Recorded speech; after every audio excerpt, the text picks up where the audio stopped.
Hi everyone, Alexander Dunlop here, and we're here for another weekly wisdom call. Hope you can all hear me well.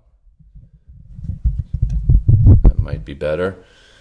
Get some better volume action. All right, so we're here to talk about this ancient book that was hidden in plain sight.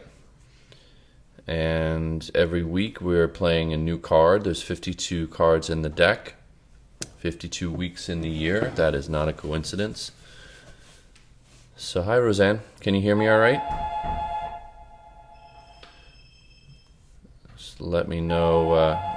We got some background call action happening. How's the sound? Can you guys hear me? I guess, all right. So this week of the year, the Seven of Spades is the card in play. That is the energy that's generally present in the background for all of us as the energy field that we're all moving through. We all have personal cards to play. Personal daily cards, personal weekly cards, personal life cards. But this energy is giving us like the background weather report. And this is a symbolic pattern that represents an energy vibration. We might even think of it as a musical vibration, a really deep, cosmic, quantum musical vibration, like vibrating string theory. The quantum physicists are realizing is what is the foundational structure of our reality, these vibrating strings. Well, what I believe is that this tool, this deck of 52, gives us a conceptual understanding of the underlying fabric of reality. The holographic deck inside of which we live and move and have our being is represented by this deck. Right? We are holographically projected inside of this deck. This is a holographic matrix. And this deck shows us the holographic field that we're in. And the Seven of Spades is spiritual consciousness, or a connected consciousness. Now, in truth, everything is spiritual. So this is a bit of a paradox. How can everything be spiritual and yet certain energies are more, quote-unquote, spiritual? So the paradox of connection, the paradox of finding a deeper level of awareness. Right? We're all obviously aware, right? You're watching this video, you're aware. But then there's a deeper level of awareness, a deeper level of consciousness within consciousness itself.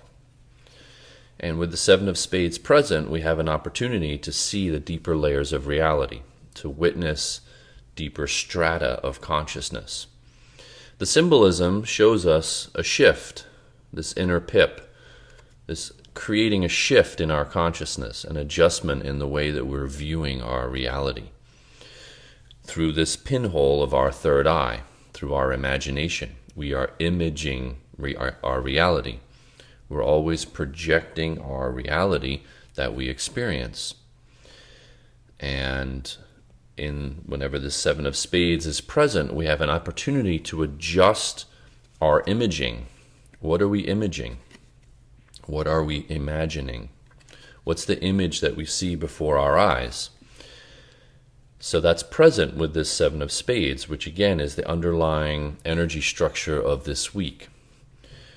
So what that means is if everyone around you is adjusting their viewing channel, then there may be a lot of surprising downturns. Right? Someone is there and then flipping down into critical judgments, seeing the dark side of things, imaging only their worst fears, what they're imaging, right?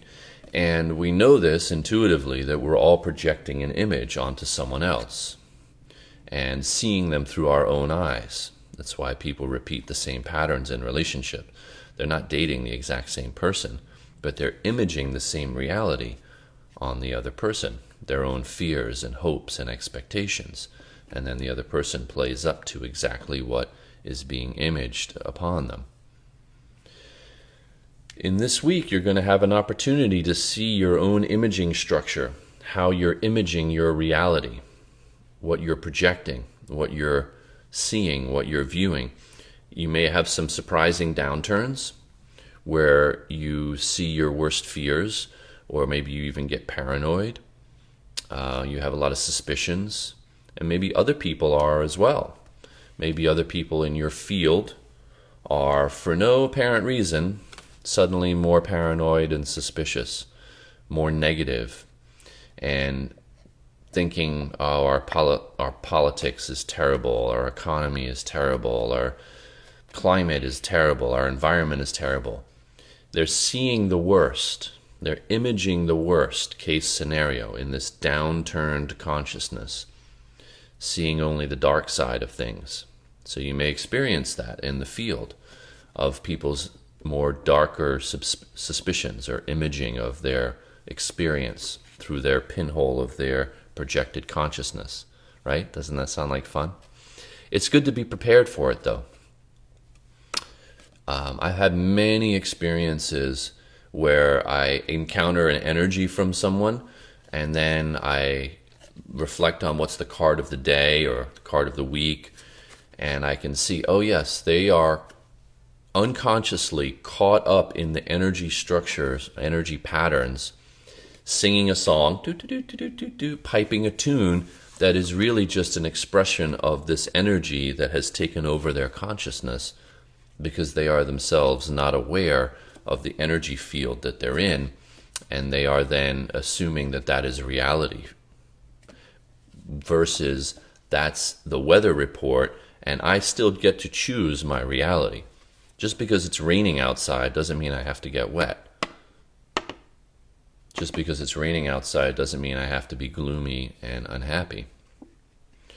So just because there's this negative field of consciousness around you that you may experience doesn't mean you have to also buy into that imaging.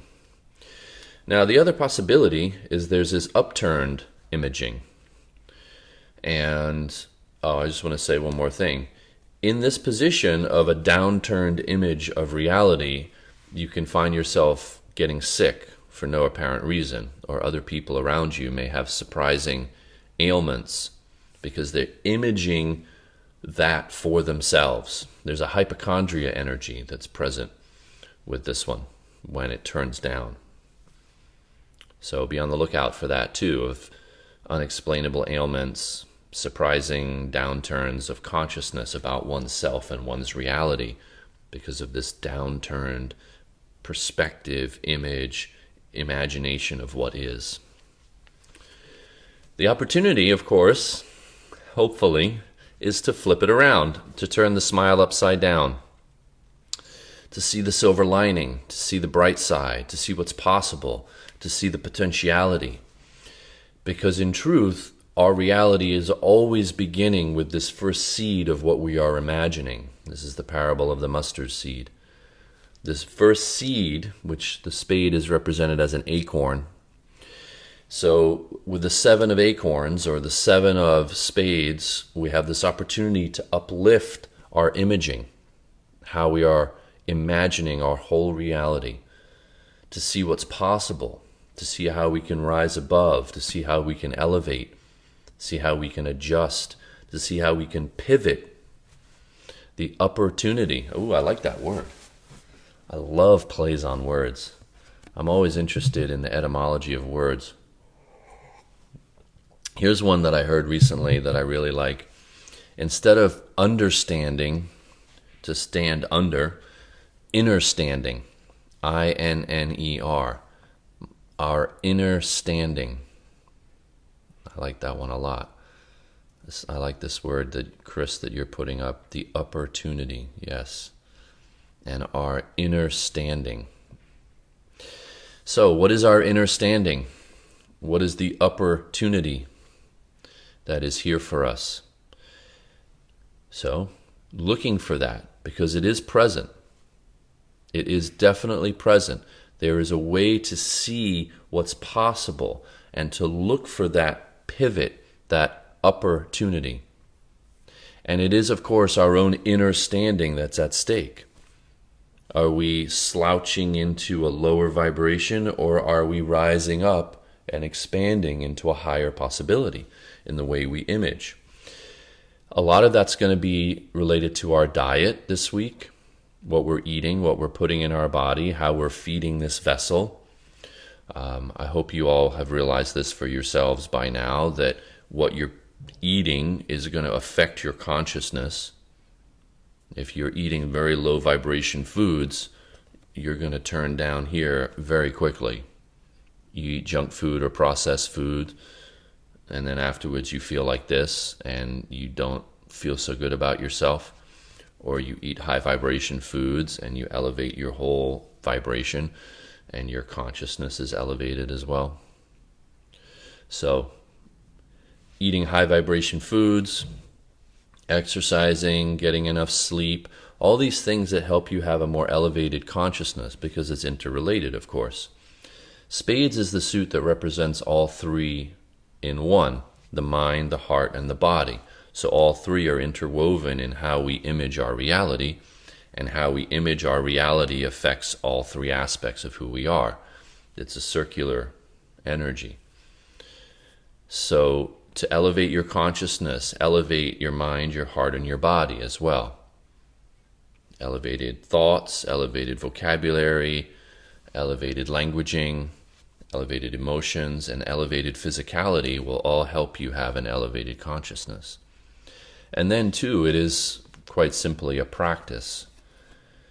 It's a practice of seeing the potentiality, to see the positive opportunity.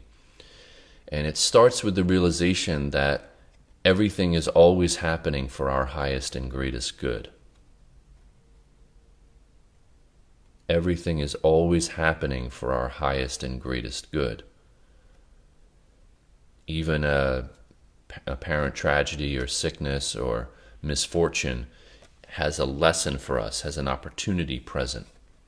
Something we're learning, something we wanted to learn, otherwise why are we experiencing it? Even if we chose that experience for foolish or misguided reasons, and I mean choose at the deepest level of our soul's consciousness, which some people might say is unconsciousness.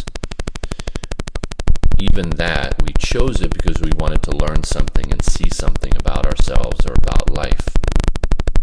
So this is my own practice. How can I view what's happening as what's happening for my highest and greatest good? How is this an experience that I've chosen in order to reveal something to myself? And in every moment, in every situation in your life, I invite you to practice this as a practice of consciousness, to practice seeing everything as unfolding for your own highest and greatest good. Looking at it from this buoyant, elevated perspective.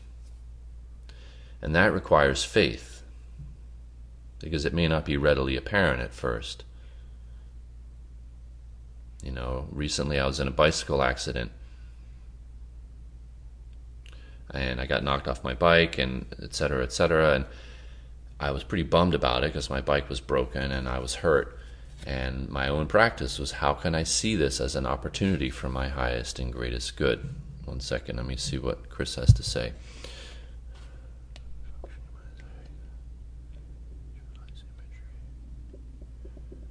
I don't know about aphantasia, Chris. A condition where one does not possess a functioning mind's eye. Cannot. I've never heard of that. Learning about it really changes how I see everything.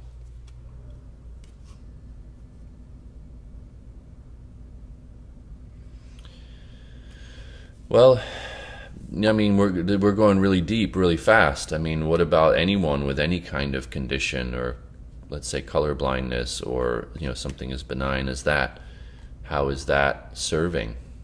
I don't know, and this is a really good teaching moment to say that our rational, logical mind may not always know the answer, which is why I said earlier that it requires faith. Yep, I get it. I understand what you're saying, Chris. It's upsetting for me. A lot of things are upsetting for me to realize that people are living in and living with and going through. And as I mentioned earlier, this will be a week where a lot of upsetting things may come to light, like this negative awareness of our quote-unquote miserable condition, this nasty, brutish, short human existential crisis kind of experience where we're all going to hell in a handbasket. That kind of perception of reality may easily take hold this week. What's important to know, Chris, is that consciousness is not the same as our mental process. They're two very different things, although they get conflated and confused. Our thinking is not our believing. Our thinking happens in a binary approach, ones and zeros, this, not that, man, woman, hot, cold, yin, yang. This is a binary processing unit, same as the computers that this binary processing unit invented. But our belief is something altogether different.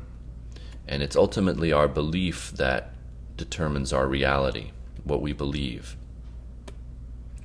And the invitation this week is to inquire into the nature of our beliefs. What do we believe about reality? Do we believe it's unfolding for our highest and greatest good? Do we believe that we can elevate our existence? Right, that's what's at stake this week, and whenever the Seven of Spades is present. It's our belief about our human condition.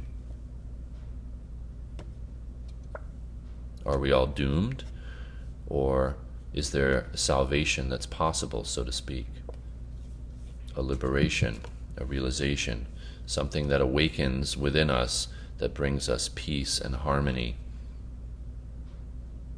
So I invite you all to look for this week.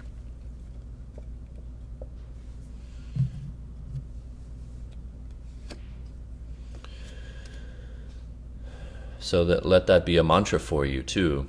I now choose to see that my reality is unfolding for my highest and greatest good. I now choose to see that my reality is unfolding for my highest and greatest good. I now choose, with my own free will, I now choose to see that my reality is unfolding for my highest and greatest good.